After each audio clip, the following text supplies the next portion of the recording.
Okay, section 15.1. It's called double integrals over rectangles. The interesting thing is here is that while we will start discussing the idea of double integrals, we will actually not even use a double integral in this lesson. Just kind of more to whet your appetite as to what is coming. This is going to be more of a development section than anything else.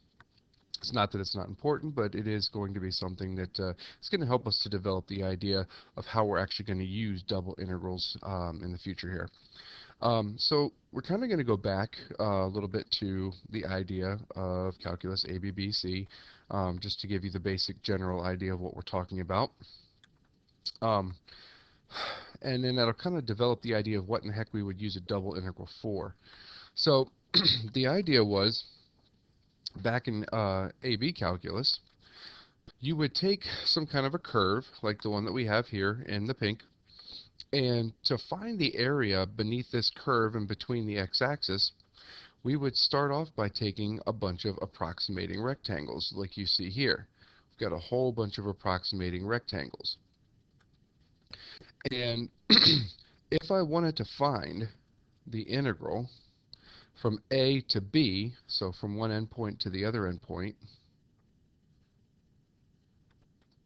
of some function, which is that pink line up there, pink curve, excuse me, dx, that would represents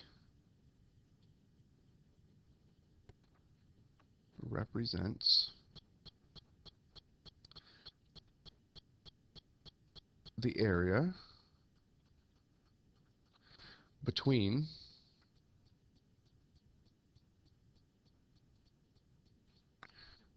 getting some kind of major delay here. What is going on?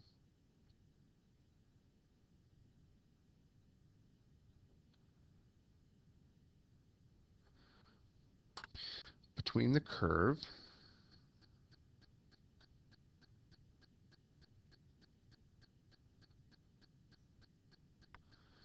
I am not liking this delay at all right now. I'm not sure what's going on. Between the curve f of x and the x-axis,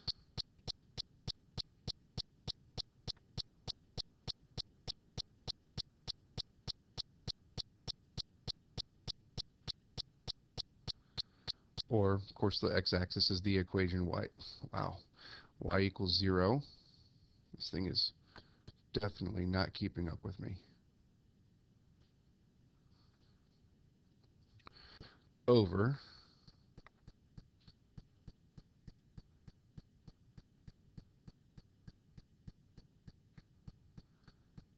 can't tell you how many times I've drawn this r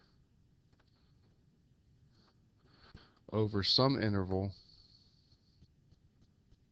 from a to b. Alright, I'm going to pause this thing and see if I can figure out what the heck is going on. Alright, so what we would do is basically we would find the area of this rectangle right here, the area of this rectangle, the area of this rectangle, and so on. Take all the areas of those rectangles and then add them up. And obviously with a number, what do we, 1, 2, 3, 4, 5, 6, 7, 8, we only have like 9 rectangles here. With 9 rectangles, you can clearly see that this white space up in here, we have some error. We have a little bit of extra actually above here. We have a little bit of unaccounted for space here.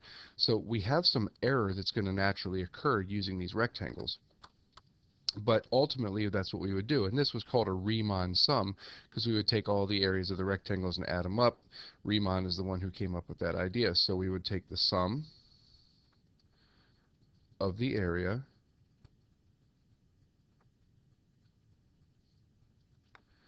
of the rectangles. The approximating rectangles is actually probably a better way to say it in this case. Or we would take the sum, because how do you find the area of a rectangle? It's base times height, of the base times the height of each one of the rectangles.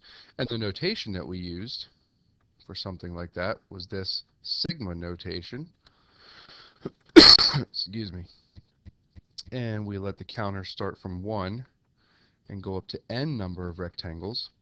And then we took all of our f of x sub i's, which is basically the function evaluated at every single one of these x values down here, all of them. And that's basically the f of x sub I, in this case, represents, like for example right here, um,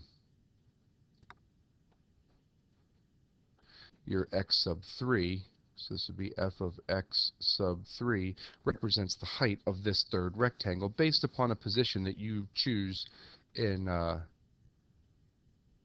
your sum, and then times delta x.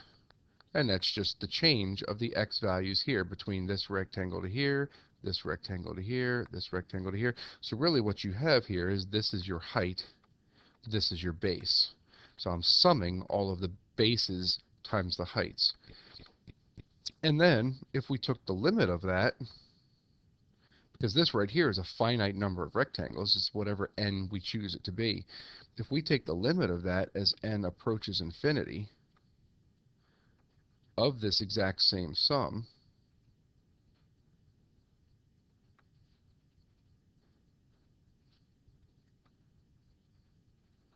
well, now I'm saying that I want there to be an infinite number of rectangles to fit beneath this curve, between the curve and the x-axis, which makes these rectangles extremely, extremely small, which makes that difference in between here almost nothing.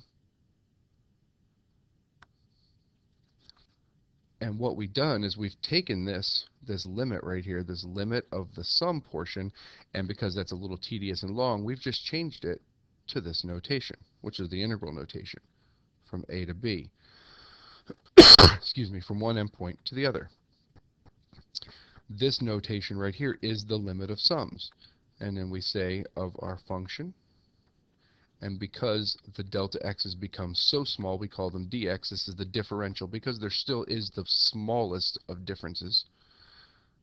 This right here is this piece right here. This is the limit of sums. That's what the integral symbol means. And we are going from A to B. So that's the idea that we had back in calculus AB. In 3 dimensions, the idea is really going to be basically the same, which we'll get to in just a second. If you recall, there were several ways that we could do this limit of sums. We could use a left-hand endpoint. We could use a right-hand endpoint.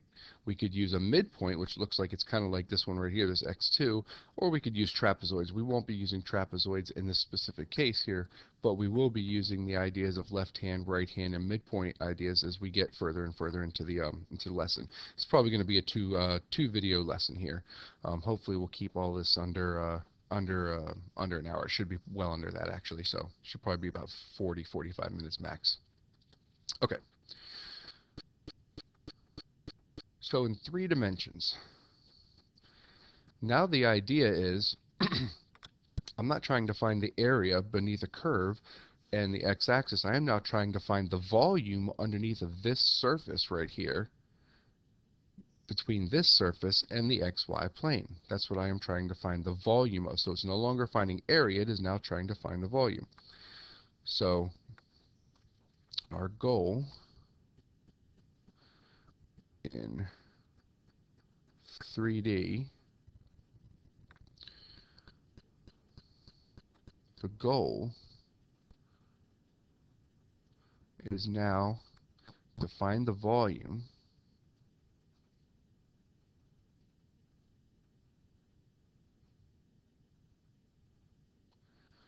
between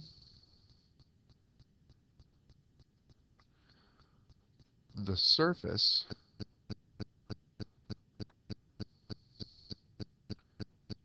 f of xy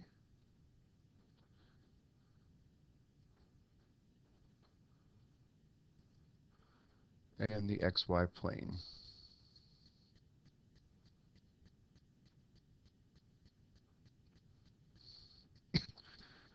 over some defined region, which we'll call R. And mostly the reason that we're going to use R is because it's going to be over some kind of a rectangular plane region, basically the XY axis of some kind. So the idea, like I said, is very, very similar.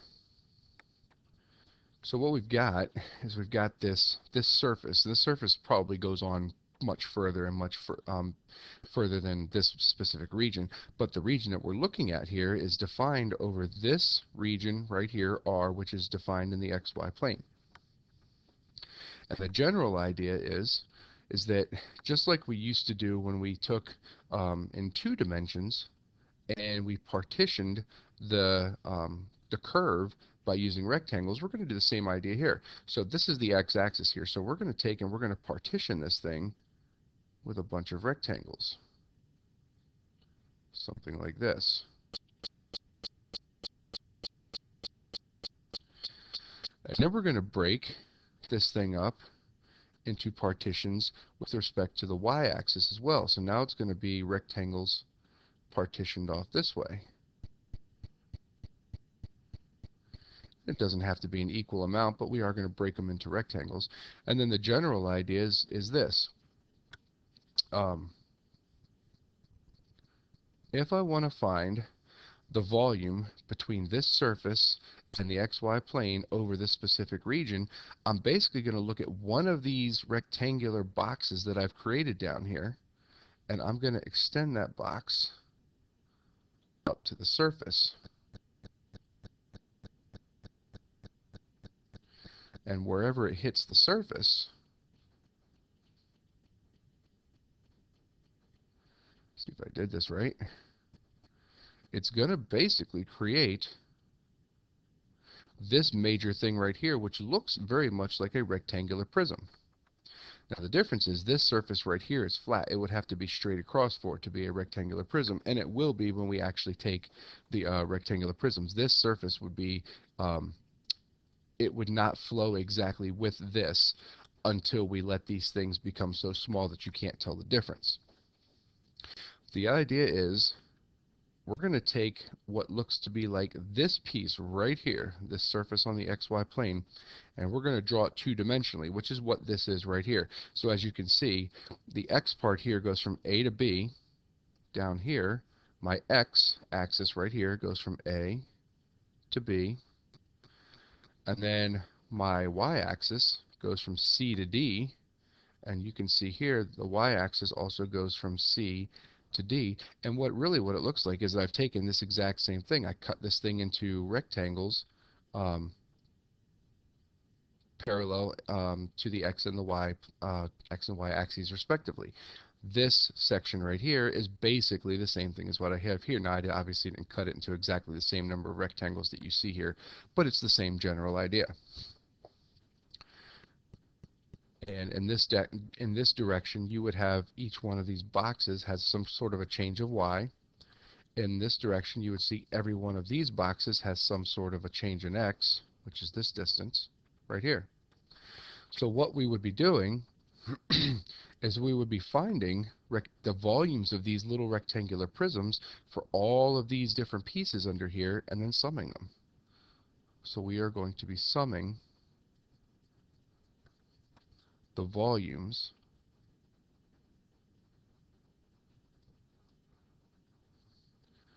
of rectangular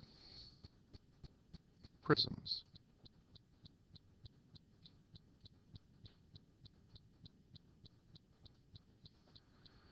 And like I said, it's basically the same idea. Instead of having just the volume, the area summed by a bunch of rectangles, we are now taking the volume and summing a whole bunch of rectangular prisms of those to create the volume beneath the surface and between the XY plane. So there's your general concept. So if we take a look at the next page, and hopefully you guys can see this on your printout yourself. Again, the idea is we want to take and we want to sum. Here you got a pretty good drawing of this. You want to sum all of these rectangular prisms. Now you can kind of see they've drawn it so that you can see that the prism here is not exactly flowing with the surface. It's an actual rectangular prism. the top here is parallel to the bottom here. And you can see this little gap here. There's a little bit of white here. So this prism looks like it's got space above the curve a little bit. Excuse me. But to sum the volumes, sum the volumes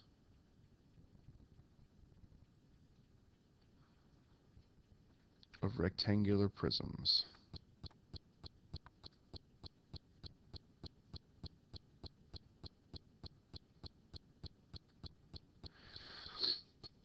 So in order for us to do that, we kind of need to know what the volume of a rectangular prism is. And that's pretty basic. Length times width times height.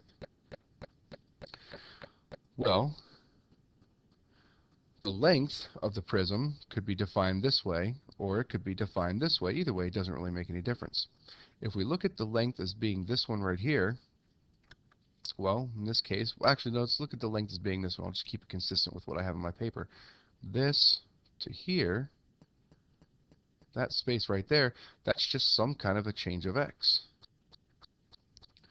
Whereas this one right here, if I go from here to here, that's just some kind of a change of y. So this is my length, this is the width, and then the height of the rectangular prism is going to be defined by some particular piece of this top that we're going to call the height of this thing, but it's going to be defined by our f of xy.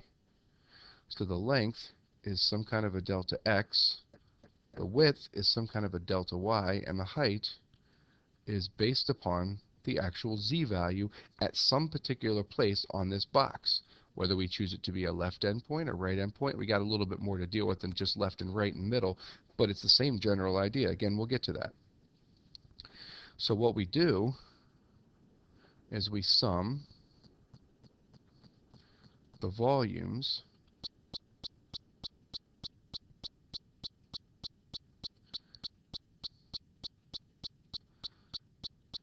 in the y direction. Well, what do I mean by that? Well, I'm going to have a prism. I'm going to have a prism that's created here. I'm going to have a prism that's created here, a prism that's created here, a prism that's created here. I'm going to have a whole bunch of prisms all the way down this row right here.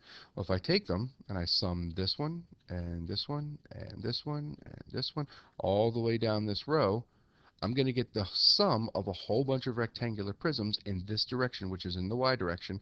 And whatever that number is, it's just going to give me a value. It's just going to be a number. And that's going to be the sum of that row right there, that whole row of prisms in the y direction. So I'm going to sum a whole bunch of those in the y direction. And then we're going to do this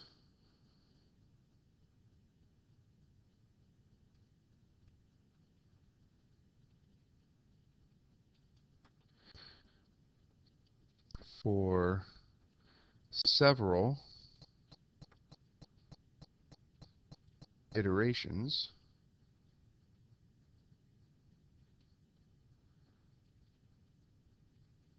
in the x direction.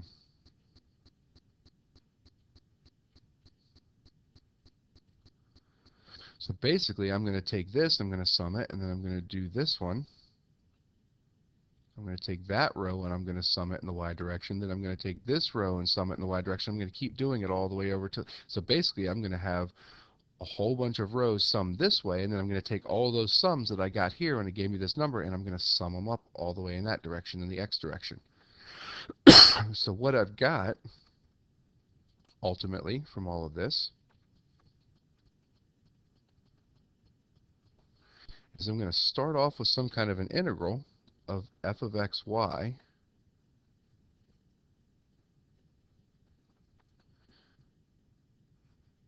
dy. I'm going to start adding a whole bunch of things up, summing all these things in the y direction. This is all of my rectangular prisms as respect to the y direction.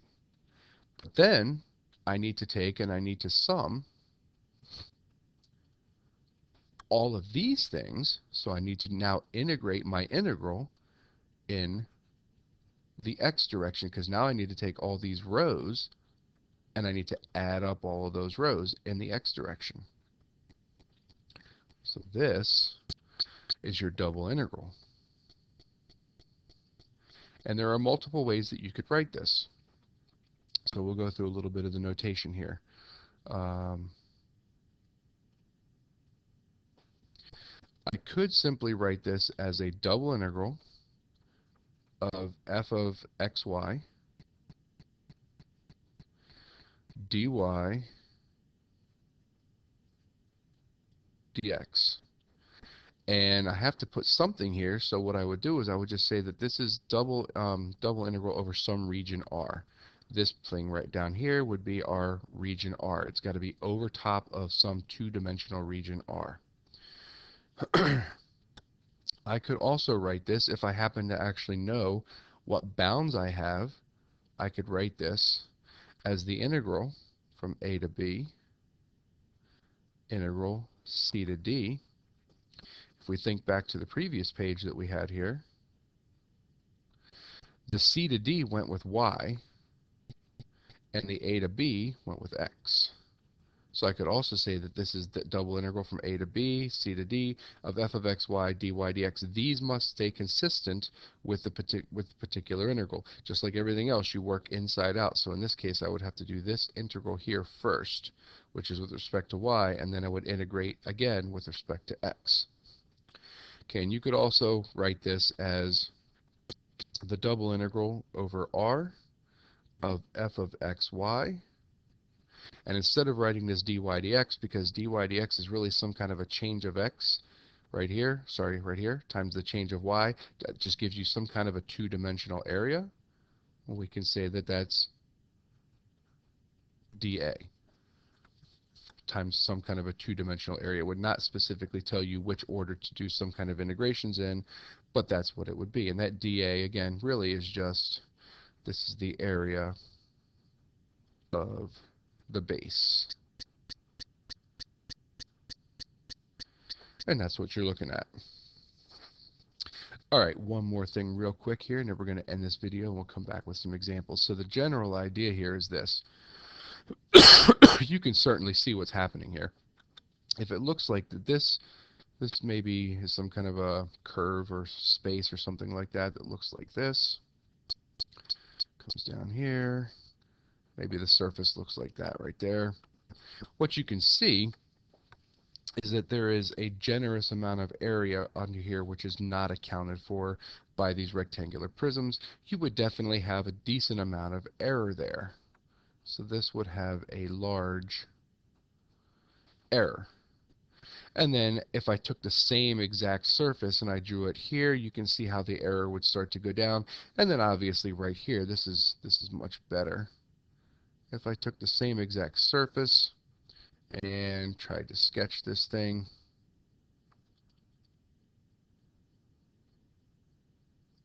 and maybe it looks something like that, you can definitely see how the amount of error that's underneath of these things is starting to diminish.